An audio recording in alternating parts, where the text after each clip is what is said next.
Olá, sejam bem-vindos a mais um episódio do nosso podcast Missão Desenvolvimento. Eu sou Paulo Gala e hoje vamos falar sobre educação, um tema chave, um tema fundamental para o país. Vamos explorar várias vertentes dessa discussão, tentar explorar várias vertentes, a questão dos avanços que a gente já teve no Brasil, dos grandes desafios que a gente tem pela frente, dos fins da educação, né? Educação como caminho para a cidadania, como caminho para a qualificação, como caminho para uma economia mais de fronteira tecnológica e todas as questões ligadas a isso. Para conversar sobre esse assunto, a gente recebe hoje duas grandes conhecedoras do tema, né, que são a Inês Barbosa de Oliveira, a Ana Karina. Sejam muito bem-vindas. Agradeço a disposição, o tempo de vocês aqui para conversar com a gente, com os nossos ouvintes. E eu já vou começar passando a palavra para a Inês, para ela falar um pouquinho da trajetória dela e já dar uma primeira visão da educação no Brasil. Seja muito bem-vinda, Inês. Bom dia, Paulo. Bom dia a todos. O prazer é meu de estar aqui. Agradeço o convite e a confiança no que a gente pode dizer a esse respeito. Eu sou Inês Barbosa de Oliveira, eu sou professora titular aposentada da Faculdade de Educação da UERJ, hoje trabalhando na pós-graduação em Educação da Universidade Estácio de Sá. Para começar, a gente pode dizer que nos últimos 100 anos, Paulo, a gente caminhou bastante no Brasil no que se refere à questão da educação, né? Lembrando que há menos de 100 anos, o Anísio Teixeira e um grande grupo de educadores ainda brigava para convencer o país da necessidade de uma escola pública, gratuita e laica para todos, ou seja, o tema ainda era o caráter público da escola e a possibilidade de se levar a população que não era de elite para dentro da escola, visto que ela ainda não estava lá. Né? A maioria da população brasileira naquela época, um Brasil predominantemente rural, né, não tinha acesso à escola. Então, essa luta, há 100 anos que tinha esse patamar, ela hoje muda completamente de figura, porque foi se avançando ao longo do tempo, primeiro com a escola pública, depois com a possibilidade de universalização dessa escola pública, e a luta hoje é pela qualidade dessa escola pública, né? Independentemente de tudo que haja na iniciativa privada. Uma escola que também, por lei hoje, é obrigatória para todos e tem, como você já fez referência, o objetivo de formar para a cidadania, de preparar para a vida profissional, né, para inclusão, digamos, no mercado de trabalho. Então, ainda tem uma terceira coisa, que eu não me lembro mais, se a Ana lembrar, ela fala, que é importante também, mas o importante é a gente perceber que, naquela luta de 100 anos atrás para hoje, a gente tem um outro perfil, mas uma luta não menos importante, que é pela qualidade, sobretudo da formação para a cidadania. O empresariado se preocupa mais com a questão da formação da mão de obra, mas a educação falha mais no Brasil do ponto de vista da inclusão social e da preparação para a cidadania. A gente fala um pouco mais para frente. Olha isso, muito obrigado. Ana Karina, seja muito bem-vinda. Se puder falar um pouquinho da sua trajetória, do que você faz e dar um pontapé inicial aqui também na sua visão sobre o tema para a gente começar a conversar. Muito bem, muito obrigada, Paulo, pelo convite. Agradeço por estar aqui com a Inês também, minha colega de UERJ, agora partindo para outras possibilidades, não é, Inês? Bom, eu sou professora associada da Faculdade de Educação da UERJ, professora do Programa de Pós-Graduação em Educação da UERJ e coordenadora do Observatório Jovem do Rio de Janeiro na UERJ. Acho que a Inês traz aí um elemento importante dessa história de menos de 100, ou de 100 anos, um pouco mais de 100 anos, de a gente ter escola pública, né, concebida como um sistema, como algo que tem sustentação pública, né, mas há menos de 100 anos ainda era necessário fazer a discussão e a defesa de uma escola pública laica e para todos, né, e a gente vê um processo bastante lento de consolidação desta concepção e uma escola pública que massificou ou universalizou o acesso ao ensino fundamental apenas nos anos 90, né? Ela até então era uma escola para poucos, né? E continua não tendo alcançado a universalização do acesso ao ensino médio, né? E aí a gente tem que pensar que foi em meados dos anos 2000 que o ensino médio passou a fazer parte daquilo que se considera básico para a formação dos cidadãos no Brasil, né? Então, a educação básica passou a ser considerada como, desde a educação infantil, né, as crianças pequenas já fazendo parte dessa concepção de formação de um sujeito integral, né, o ensino fundamental todo e o ensino médio, né? Mas a gente tem, então, há pouco mais de 100 anos, a Constituição de Escola Pública, nesse período todo, um embate sempre presente de defesa do princípio de educação pública. Apenas a Constituição de 1988 estabeleceu como obrigatória a oferta pelo Estado de educação pública gratuita e estabelece parâmetros também de qualidade, né? Então, para a gente ver que, quando se compara também com outros países, a gente precisa comparar igualmente esta história de como é que se estabelece no Brasil o princípio de educação pública gratuita, como ela vai se consolidando e todas as disputas que vão se dando nesse caminho, né? Essa massificação, ela é absolutamente importante, mas ela também se deu num processo de muita precarização da estrutura escolar, né? Então, a escola que era para poucos, ela tinha uma qualidade, ela foi crescendo em número de alunos, mas ela não cresceu na mesma proporção em quantidade de escolas, quantidade de professores e investimento na formação desses professores.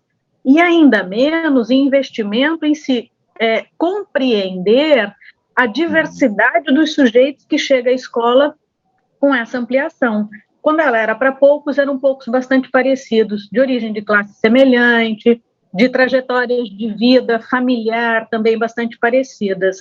Ela vai crescendo e era necessário que isso se fizesse, é absolutamente fundamental para uma democracia republicana que todas as pessoas tenham acesso à escola, mas essa diversidade de sujeitos precisa ser compreendida para que também a abordagem pedagógica, a estrutura escolar dê conta dessa diversidade toda, né? Então, a gente chega neste momento com o desafio de ainda produzir a universalização do acesso ao ensino médio, de continuar insistindo na permanência ao longo de todo o ensino fundamental e do ensino médio, né?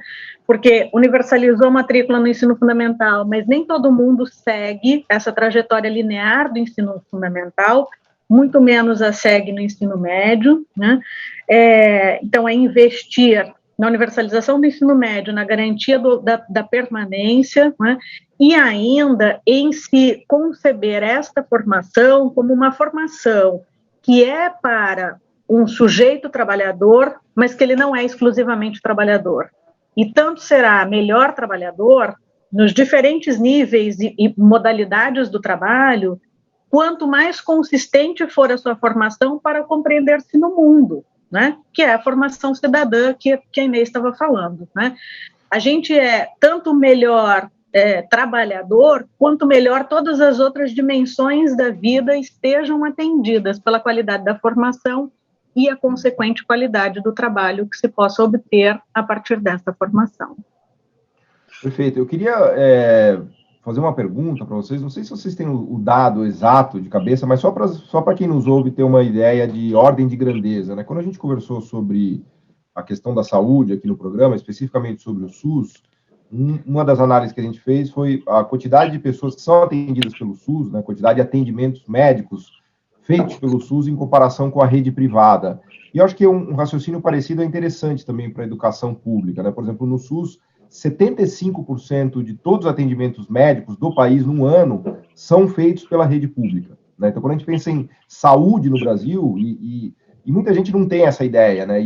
Essa pergunta que eu queria fazer para vocês de educação. As pessoas não têm a ideia da importância do Estado, do papel do Estado no fornecimento de serviços de saúde, né? Você imagina que 3/4 dos atendimentos médicos dependem do Estado no Brasil, né? Então, eu queria explorar com vocês um pouquinho os números. Obviamente que não precisa ser números exatos, mas se a gente tiver um pouco ideia de ordem de grandeza, né, no ensino fundamental, no ensino médio, no ensino universitário, né, para a gente ter claro, né, a importância do Estado e da educação pública em toda essa história, né?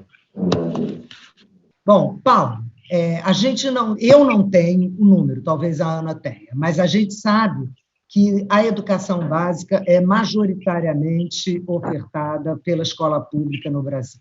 É amplamente majoritária.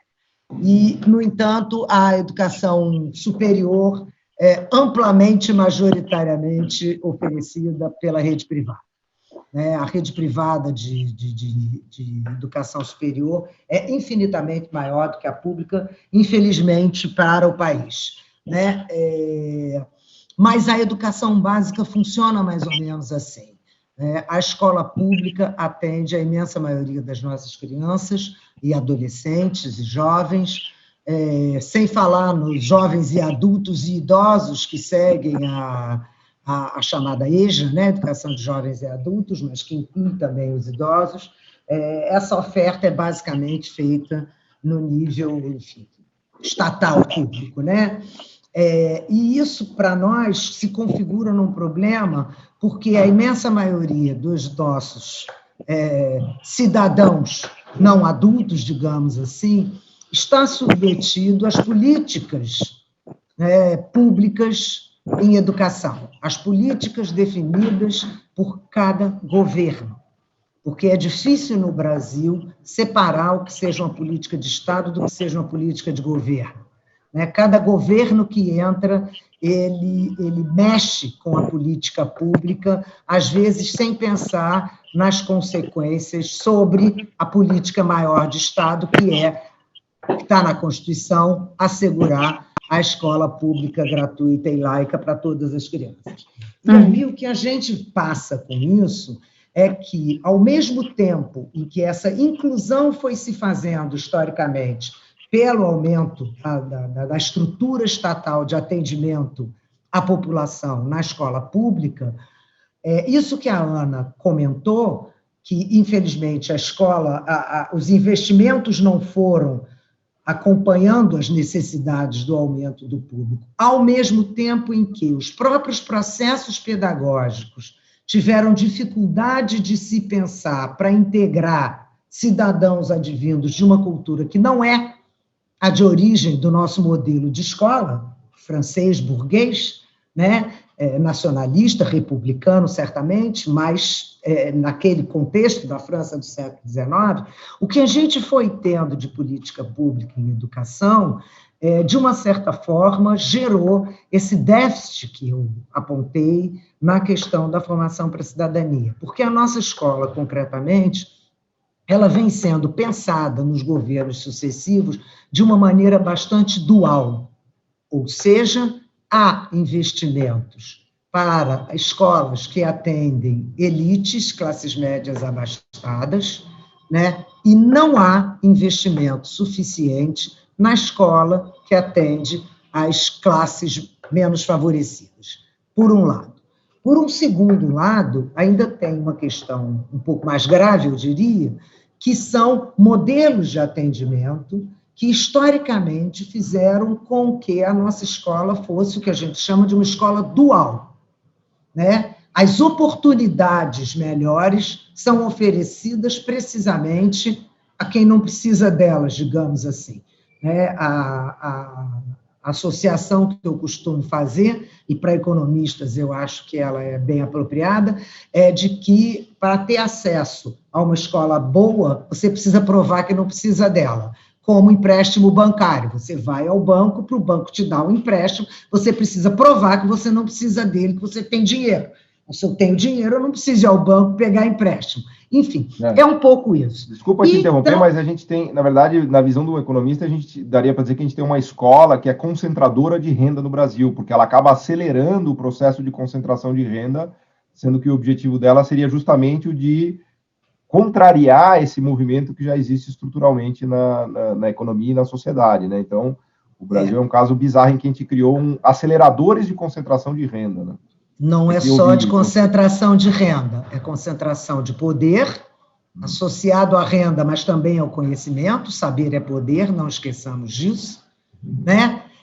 E produtora, portanto, da exclusão social. E aí a questão cidadã fica comprometida, porque as pessoas de classes diferentes, digamos assim, de culturas diferentes, de trajetórias de vida diferentes, têm direito a educações diferentes no sentido de desiguais. Quem precisaria de mais tem menos, quem precisaria de menos tem mais, né? Então, você tem uma produção ativa de desigualdade e de concentração de renda, quer dizer, a concentração aí é de tudo, de renda, de poder, né? A manutenção de uma estrutura que exclui a imensa maioria para manter os privilégios da minoria, né? A gente não pode esquecer dos protestos da classe média abastada, do aeroporto cheio de pobre, ou do próprio Paulo Guedes, que não é possível que empregada ia para a Disney, né? Enfim, eu não sei empregar de quem, porque eu mesma nunca consegui ir, mas, enfim, e sou professora universitária, mas, independentemente das anedotas, o que a gente tem é um processo de universalização que é também um processo de reprodução e reforço das desigualdades sociais. E por isso que eu digo que, assim, muito além do que a gente pode questionar a qualidade da escola pública no que ela é capaz de ensinar de conteúdos escolares aos alunos, a gente tem uma trajetória de uma escola que vai se ampliando na recepção dos alunos, mas não atende o direito à educação, o direito humano à educação. Por quê? Porque trabalha com a exclusão de uma imensa maioria de pessoas, do ponto de vista social, que vão à escola, mas vão à escola para aprenderem que não têm direitos, que não poderão ascender socialmente, que não avançarão na escola, porque estão destinados a subempregos, a serem mão de obra barata. Então, a gente tem aí um cenário bem dúbio, digamos assim. Queria te ouvir, Ana, claro, sobre isso, sobre a cobertura, e, inclusive, já aproveitando para entrar num tema que eu acho que é importante falar, que é a política de cotas, né, que me ocorre aqui, no momento em que a gente está falando isso, né, que é um tema-chave nessa discussão da desigualdade no acesso à educação, né, que já é precária e desigual, né. Aí a gente tem uma questão que se casa muito bem com a oferta, a cobertura e onde estão os sujeitos distribuídos entre educação pública e ensino privado, né? Eu não tenho dado de ensino fundamental, mas tenho aqui os dados do ensino médio, de matrícula no ensino médio, mas eu sei que a matrícula de ensino fundamental e médio, ela é mais ou menos de 85% na educação pública e só 15% de matrículas... Caramba, 85%, é mais concentrado que o SUS ainda. Meu Deus. Muito mais concentrado ainda, né? E a gente... e é interessante porque é isso, 85% na educação pública, mas a gente agora, por exemplo, em discussão do ensino remoto, em função da pandemia, e para, enfim, várias outras discussões, a educação privada, ela parece que entra numa lente de aumento, assim, como todo exemplo do que está sendo feito, de como se consegue fazer, de como é possível voltar presencialmente, por exemplo, quando se pega 15% como exemplo, e a rede toda, a massa de estudantes, de crianças, adolescentes, jovens e adultos está na rede pública de ensino, né, fundamental e médio na esfera municipal, estadual e federal, né. No ensino médio, em 2016, de 9.500.000 matrículas de estudantes em ensino médio, considerando ensino médio regular, ensino médio, modalidade, educação de jovens e adultos e profissional, 1.300.000 estava em escolas privadas. É muito pouco. De 9 milhões e meio. Imagina, não fosse o Estado aí, a gente estaria realmente ferrado. Né? Exatamente. Então, a massa das matrículas está nas redes públicas, né? e a grande maioria de ensino médio está na esfera estadual, né? A gente tem uma divisão, a esfera municipal, ela é a responsável maior, ela é obrigada a oferecer vaga para todas as crianças, adolescentes, jovens e adultos de ensino fundamental, ainda que possa ser compartilhado com a esfera estadual, e a esfera estadual é obrigada a atender ao ensino médio, né? Então, a gente tem um desequilíbrio enorme, mas, veja bem, a gente chega nos aceleradores de concentração de renda, né, quando a gente vê que 15% só está em escola privada, na educação básica, mas quando a gente faz a transição para o ensino superior, a gente vê um acesso enorme de pessoas oriundas do ensino da educação privada que chegam à universidade pública. E para aqueles que estavam na rede pública, o que muitas vezes sobra como alternativa é pagar mensalidade em universidade privada. A gente tem um cruzamento, né, deste acesso. E aí entra a política de cotas como um fator absolutamente fundamental. Desculpa, Ana, desculpa te interromper, mas eu queria só registrar que a gente construiu um dos sistemas mais vergonhosos do mundo em termos de concentração, né? Porque não só a gente não dá oportunidade para as pessoas entrarem na universidade pública, e claro, isso tem a ver com a carência de recursos que o Estado tem no final do dia, eu acho que essa é uma grande explicação, mas quando chega lá na frente, quem teve o ensino privado, ele é catapultado para entrar na rede universitária pública, que deveria dar oportunidade justamente para quem vem de uma trajetória menos favorecida e que teve uma educação pública não tão boa. Então, a gente uma espécie de um duplo tapa na cara que a gente dá, assim, é um negócio...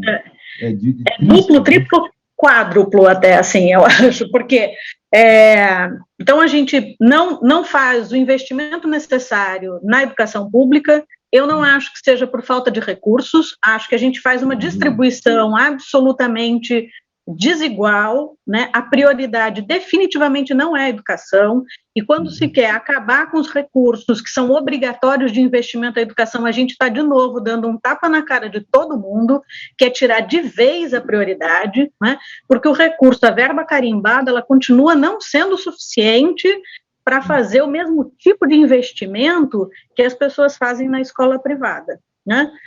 Pagando. Agora, a escola pública, ela faz um investimento ainda muito pequeno, mas a gente gasta horrores de dinheiro em coisas que não são saúde e educação neste país.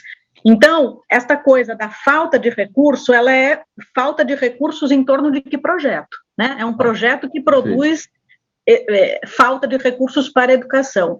Mas veja, as elites intelectuais e econômicas que estudam na escola privada, elas acionam a universidade pública porque sabem muito bem que é lá que está a grande qualidade, né?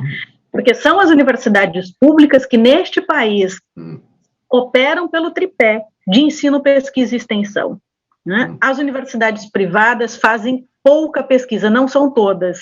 Há algumas que investem igualmente neste tripé, mas a imensa maioria está muito dedicada ao ensino sem fazer pesquisa, né? Então, a gente vai sobrepondo camadas de desigualdade e reproduz as desigualdades da sociedade, mas produz uma série de novas desigualdades, né? Quando você coloca estes sujeitos da educação pública básica para estudar em universidades privadas que cobram matrícula e lhe oferecem, ao fim, um diploma de baixa qualidade, né?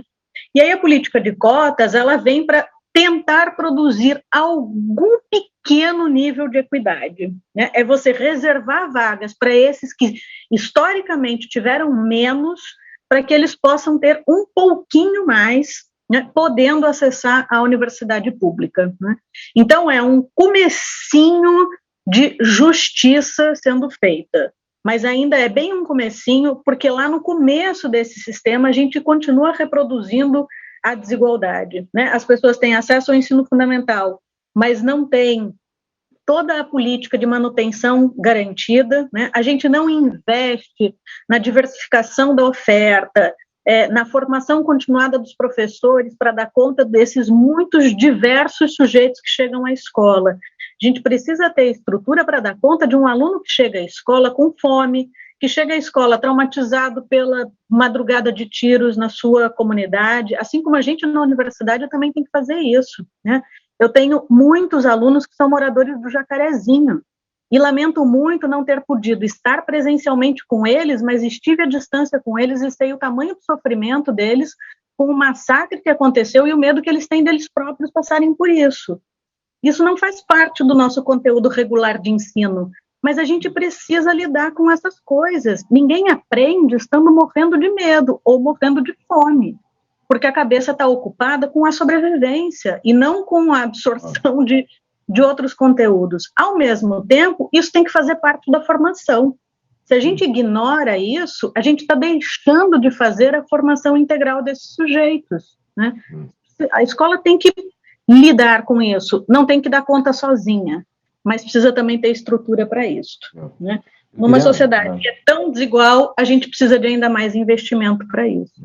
Eu posso emendar a resposta da Ana, claro, com uma coisa importantíssima? Na verdade, o que a Ana está chamando a atenção, eu percebo dessa forma, é o que a gente chama de qualidade da educação. As escolas privadas têm mais qualidade do ponto de vista da preparação do estudante para fazer as provas do Enem, ou seja lá o que for, e entrarem na universidade. Isto não é qualidade de formação, isso é treinamento para um objetivo determinado. Nada contra, né? A gente faz o melhor que pode, mas isso significa que o que a gente chama de qualidade é uma forma parcial e, do meu ponto de vista hoje, 100% equivocada do que seja a qualidade da educação. Eu não vou muito longe, porque também eu não sei até onde a gente pode ir. Eu quero dizer que são os oriundos dessas chamadas melhores escolas privadas do Brasil que apoiam hoje o genocídio que está acontecendo no país. Que dizem que são contra o Estado porque acham que não precisam do Estado, porque não percebem sequer que o esgoto da casa deles é o Estado que gerencia, que não percebem sequer que o empregado que ele contrata para a empresa que ele tem foi formado pelo Estado, entre outras coisas. Então, assim, voltando à minha questão de sempre, que é a questão da cidadania. Que espécie de cidadão as nossas chamadas boas escolas está formando? Eu tenho muita tristeza de constatar que é uma espécie não cidadã. São pessoas para as quais os outros não existem, que são contra direitos humanos, como se pertencessem a outra espécie que não é a humana, e por aí vai.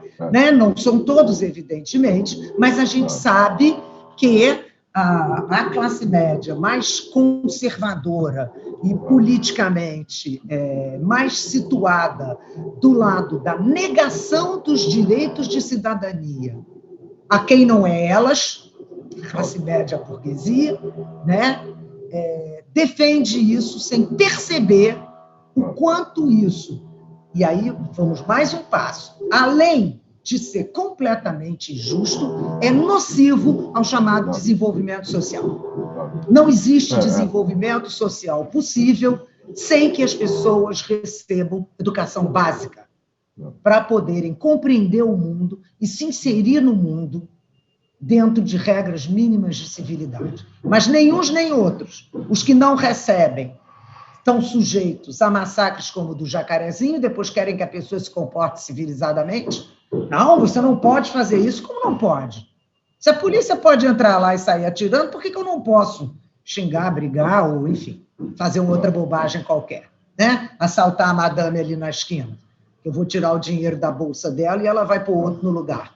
Né? Então, assim, é todo um desequilíbrio social que se gera por este mapa de produção, de concentração de renda, de concentração de poder e de reprodução e agravamento das desigualdades sociais. Enfim, eu podia falar uma hora sobre isso, mas eu queria compartilhar dessa sua revolta, porque realmente não tem como tratar dessas questões e analisar essa situação sem ficar revoltado, né? Da ótica do economista, é muito claro que o caminho, talvez o principal caminho de redução possível de desigualdades e de aumento de oportunidades é pela via da educação, né? Eu costumo brincar que é como se a gente jogasse futebol num campo inclinado, assim, né? Em quem é menos favorecido ataca daqui, tem que tentar fazer gol no mais rico que está lá em cima. Então, é um negócio completamente covarde você chegar com um discurso de meritocracia por uma sociedade que tem uma simetria de oportunidades tão absurda como a nossa, né? E o que a gente está explorando aqui, que desde o ensino básico, passando pelo ensino médio, passando pelo ensino universitário, a gente tem uma estrutura que vai virando, puxando o tapete de quem é menos favorecido em todos os aspectos, né? Porque ele vence a barreira do ensino básico, ele chega no médio, aí ele tem que vencer a barreira do universitário, quer dizer, uma pessoa menos favorecida, ela está competindo com alguém que teve uma educação em 2 línguas, que teve uma condição de saúde, de alimentação, de acesso ao mundo que é absolutamente fantástica e privilegiada, e depois ele tem que ouvir, né, naquela televisão, que eu não vou falar qual é o nome, que não, é uma questão de meritocracia, ele não conseguiu se esforçar bastante, não conseguiu trabalhar, talvez seja meio vagabundo, preguiçoso, então ele não vai conseguir chegar lá, mas o sistema está aí, ele é meritocrático e tal, e todo mundo que vença o melhor. E para concluir, e eu quero já devolver para vocês rapidamente, para concluir, lá no topo, né, da qualidade de educação que a gente tem, eu vou botar a qualidade entre aspas, tem uma elite que foi formada por essa máquina de moer carne de desigualdade, que não consegue enxergar que é ela mesma que reproduz isso, né? Porque ela apoia estruturas de Estado que são absolutamente contrárias ao que é um reequilíbrio desse campo de futebol, para que a gente possa ter algo, né, minimamente mais próximo de alguma oportunidade. Mas eu queria devolver a palavra para vocês, tentando buscar algum otimismo, alguma esperança, assim, em relação ao que a gente já fez, e por isso que eu mencionei a questão das cotas, porque eu acho que foi um passo, e o que a gente pode fazer, assim, o que está no nosso horizonte para fazer, na visão de vocês, que, né, basicamente dedicaram a vida inteira de vocês para pensar essas questões, né, olhando para frente, assim, quais passos a gente deveria tomar, que caminhos a gente deveria seguir, pediria, começando pela Ana também, porque ela ainda não teve oportunidade de também manifestar a revolta dela aqui nesse último registro nosso. Então, pois é, eu queria, nesse caminho aí da meritocracia, citar um breve exemplo, um pedacinho de uma história que outro dia chegou às mídias, a grande mídia, de um estudante que morava em São Gonçalo e conseguiu uma bolsa de estudos num colégio de elite da Zona Sul do Rio de Janeiro. E aí a história vai sendo contada como essa trajetória de vitória, de superação de obstáculos, e tem um negócio no meio que, para mim, é a cereja do bolo da coisa horrorosa que a gente produz com essa história de meritocracia. O garoto morava em São Gonçalo, tinha que ir para a Zona Sul todo dia.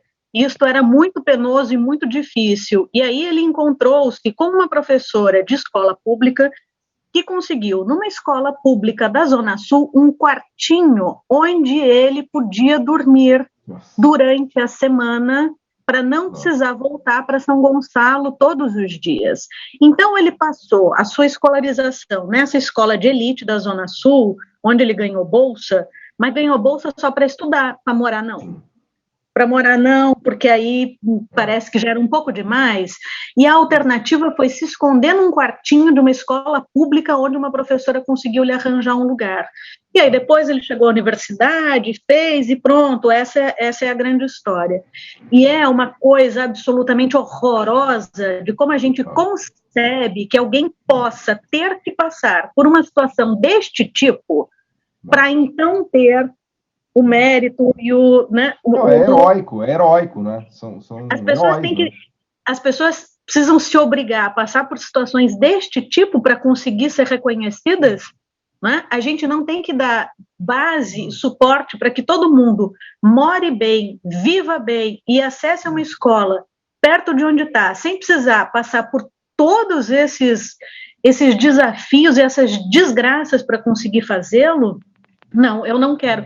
Acho bacana, o garoto tem que ser fantástico, maravilha, mas isso não pode servir de exemplo para a gente. Este não pode ser o nosso exemplo, em que a pessoa precise se arrancar sozinha pelos cabelos, como a lenda do Barão de Munchausen, da areia movediça em que está enfiada. Até porque são milhões e milhões e milhões que estão enfiados nessa areia movediça, né? E são pouquíssimos os que estão no topo desta uma escola da Zona Sul que maravilhosamente bem deu uma bolsa de estudos, mas não deu condições de vida para este sujeito estudar.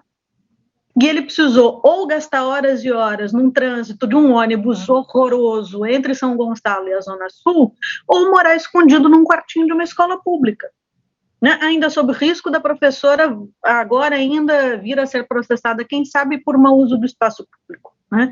Então, a gente não pode achar que estas histórias super-heróicas são o exemplo da meritocracia. Isso não é meritocracia, isso é exploração absurda de todas as habilidades emocionais de alguém para conseguir fazê-lo. E tantas outras não têm essa competência emocional e não tem que ter. Não tem que ter, isso não pode ser aquilo que a gente queira de uma sociedade. A gente precisa investir. E aí, a educação, ela se dá com qualidade também quando as pessoas têm acesso à saúde pública, quando elas têm acesso à moradia, né? O caso recente, né, das moradias irregulares e desabamentos e tal, e aí a mídia fica insistindo em falta de fiscalização. Eu digo, do que adianta fiscalizar se as pessoas não têm para onde ir? Não adianta fiscalizar e dizer você não pode ficar aqui. Tem que ter um lugar decente, seguro, com qualidade, para onde elas possam ir e que se articule com transporte público, com lugares de emprego. Então, não dá para tratar das coisas isoladamente, né? É preciso ter uma articulação. E aí, pensando positivamente, se é possível que a gente tenha, eu consigo só imaginar, nesse exato momento, o tamanho da força que a gente tem para resistir a tudo que está acontecendo. Eu não duvido da força de resistência que nós temos. Mas também, mais do que isso, nós temos experiências anteriores que nos informam caminhos possíveis, né? A gente tem professores de escola pública bem formados, que têm disposição e uma energia enorme para continuar resistindo à desgraça que é a maneira como se produziu uma reforma do ensino médio. A reforma do ensino médio é uma desgraceira para um sistema como o nosso, para pessoas que são primeira geração na escola ou segunda geração na escola, portanto, não tem base de experiência para poder escolher no ensino médio o que é que elas vão querer ser profissionalmente. E se, portanto, vão escolher um caminho das linguagens, da matemática ou das ciências biológicas. A gente precisa ter base de apoio para que os estudantes possam escolher isso. O estudante na Noruega tem isso. Ele é a 10ª geração de escolarização plena, não a primeira. Né? Sendo a 10ª geração, ele tem condição de, quando chega no ensino médio, saber que caminho que ele vai querer seguir. E ainda assim, ele tem condição de mudar esses caminhos ao longo do seu percurso. Se disser, esse eu não quero. Né? O que a gente tem é uma restrição enorme do acesso dos estudantes. Mas a gente tem força de resistência, a gente tem experiências acumuladas sobre como se deseja esta escola pública e, portanto, elas serão também a nossa base para dar saltos adiante quando a gente conseguir voltar a ter um governo federal, mas também estadual, que seja capaz de pensar a educação como efetiva prioridade. Né? A gente tem base de experiência, a gente tem gente formada para isso e tem gente com disposição para isso. E a gente tem jovens estudantes que têm muito a dizer sobre a escola, tem muito a dizer. Quando a gente dá ouvidos efetivamente aos jovens, a gente aprende muito sobre o que a gente, como professor, tem que fazer. Então, temos, para dizer um termo, né, da moda atual, nós temos capital humano, né? Mas um capital humano no sentido da integralidade do sentido dele, não daquilo que o Banco Mundial quer dizer como capacidade laboral, né? A gente tem capital humano, tem experiência, tem conhecimento e sabe para onde quer ir, né? Eu acho que isso nos dá um rumo.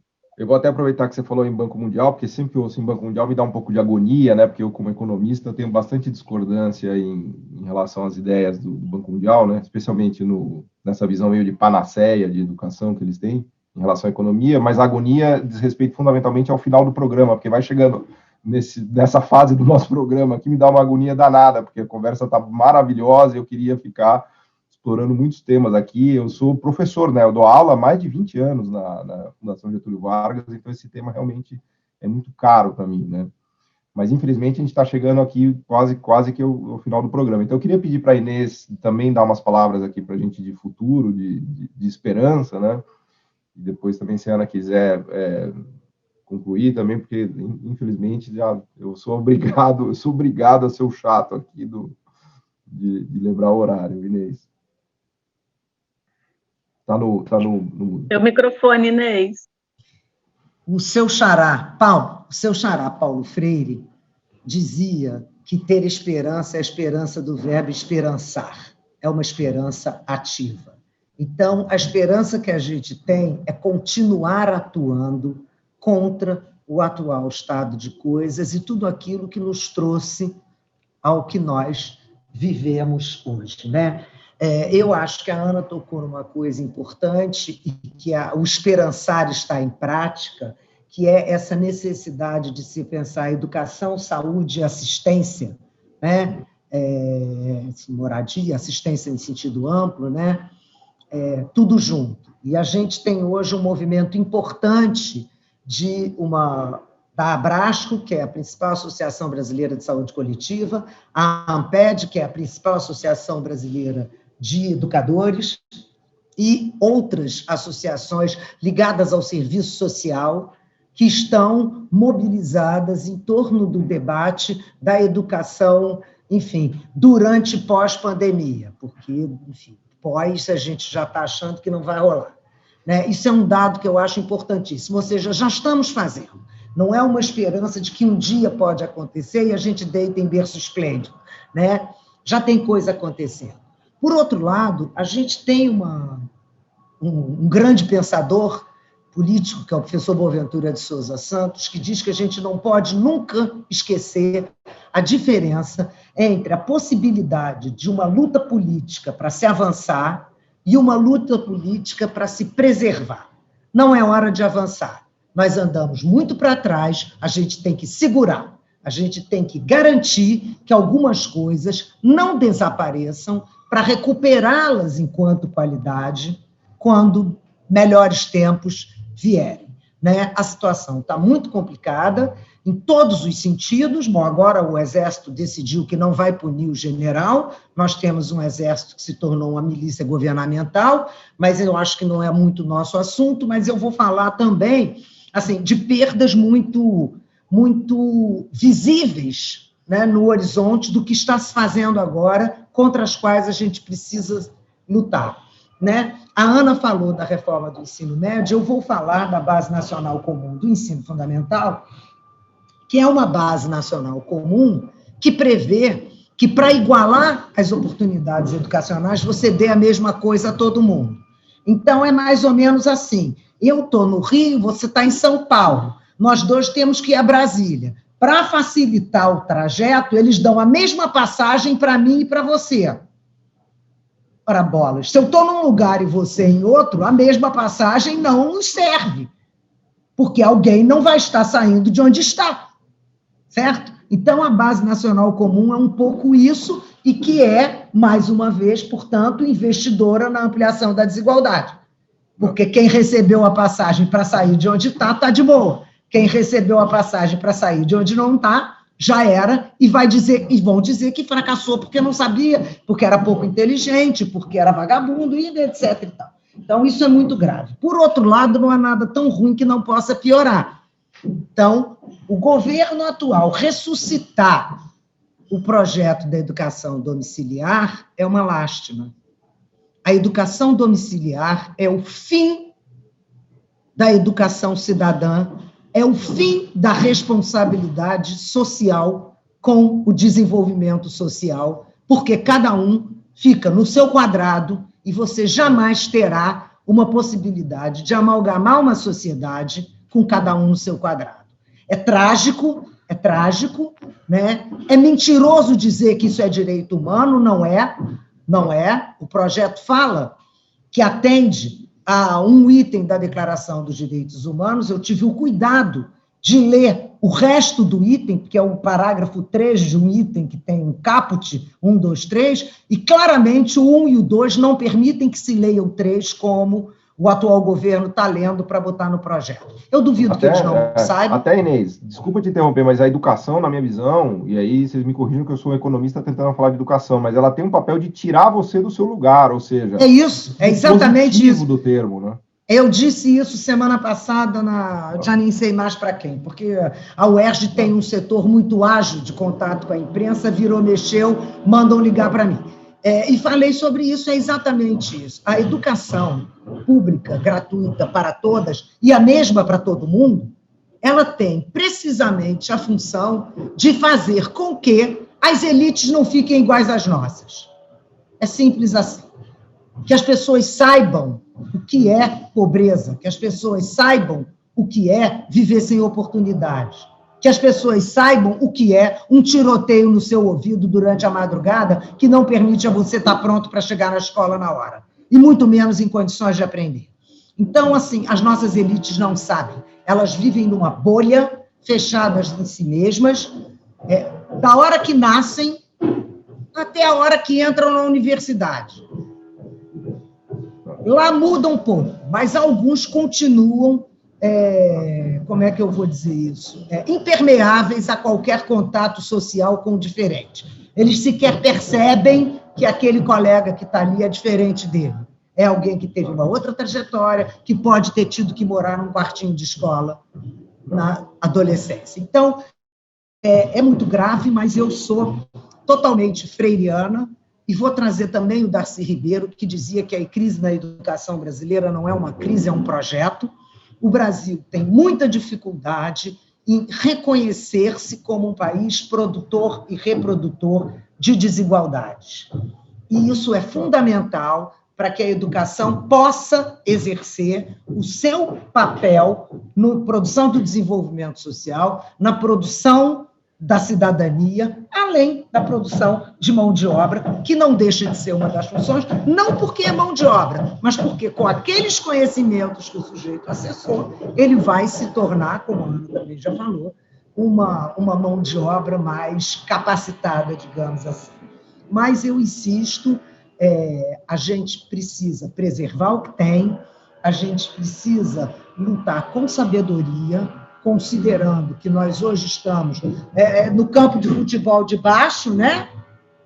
A gente está embaixo, né? Está remando contra a maré, mas se a gente conseguir não andar para trás, a gente depois pode seguir para frente quando a situação melhorar. E isso é o que temos feito, não só esse pessoal da Abrasco, da Amped e dos setores de serviço social do país, mas como todos aqueles que percebem que a gente não pode desistir, porque desistir é entregar, né? E que o que a gente não pode fazer amplamente, a gente faz devagarinho, né? Trabalho de formiga, acumulação endógena de saber prático-moral, diria um filósofo, Jürgen Habermas, né? Vamos acumulando. E um dia a gente consegue voltar a avançar. Nesse momento, vamos segurar. É o que eu acho, enfim. Boa, obrigado. Ana?